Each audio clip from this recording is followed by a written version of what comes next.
여야가 원구성에 합의하지 못한 상태에서 일단 국회 문을 열었습니다. 네, 국회 교섭단체 대표연설에 나선 더불어민주당 박홍근 원내대표는 대통령실 인사 문제를 집중 비판했습니다. 국회 취재기자 연결해서 연설 주요 내용 알아보겠습니다. 박초롱 기자. 네, 오늘 오전 박홍근 원내대표가 윤석열 정부 출범 후 첫 교섭단체 대표연설을 했습니다. 박 원내대표는 48.6%의 득표율로 당선된 윤석열 대통령의 최근 지지율이 32%라고 포문을 열었는데요. 잇따른 윤석열 정부 인사 문제를 지적하면서 대통령의 권력 사유화는 반드시 대가를 치른다고 경고했습니다.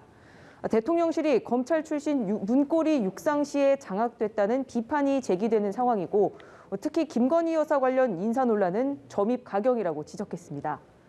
박 원내대표는 조용히 내조만 하겠다던 대통령의 부인이 대통령도 어쩌지 못하는 권력의 실세라는 말이 나와서야 되겠냐며 최순실 국정농단과 박근혜 전 대통령 탄핵까지 언급했습니다. 박 원내대표는 윤 대통령과 여당을 향해 경제와 민생에 집중하라고 촉구하면서 민생을 제대로 챙기는 일이라면 초당적으로 협력하겠다고 밝혔습니다. 내일은 국민의힘 권성동 당대표 직무대행 겸 원내대표가 교섭단체 대표연설에 나섭니다. 예, 국민의힘 권성동 당대표 직무대행은 사적 채용 논란과 관련한 자신의 발언에 대해서 사과했다면서요? 네, 그렇습니다. 권 대행은 국민께 제대로 설명을 드리는 게 우선이었음에도 자신의 표현으로 논란이 커진 것은 전적으로 불찰이라면서 송구하겠다고 SNS를 통해서 밝혔습니다. 특히 청년 여러분께 상처를 줬다면 사과드린다고 했습니다. 윤 대통령의 지인의 아들이 대통령실 9급 행정관으로 채용돼 논란이 일자 권 대행은 자신이 추천한 인사라고 해명하는 과정에서 장제원 의원에게 채용 압력을 가했다.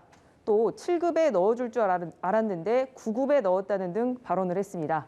이 발언들이 2030 청년층에서 반발 여론을 일으키고 또 윤핵관인 장제원 의원이 말씀이 거칠다고 공개 비판하는 등 당내 비판 목소리도 나오자 사퇴 수습에 나선 겁니다.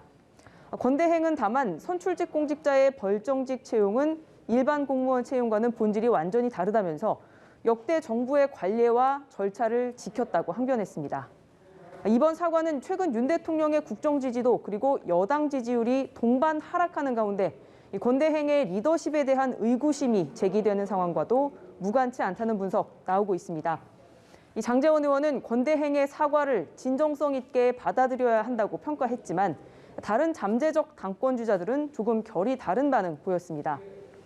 권성동 직무대행 체제에 대한 당내 우려에 관한 질문에 김기현 의원은 특단의 대책이 필요하다고 밝혔고 안철수 의원은 내일쯤 입장을 밝히겠다고 했습니다. 지금까지 국회에서 전해드렸습니다.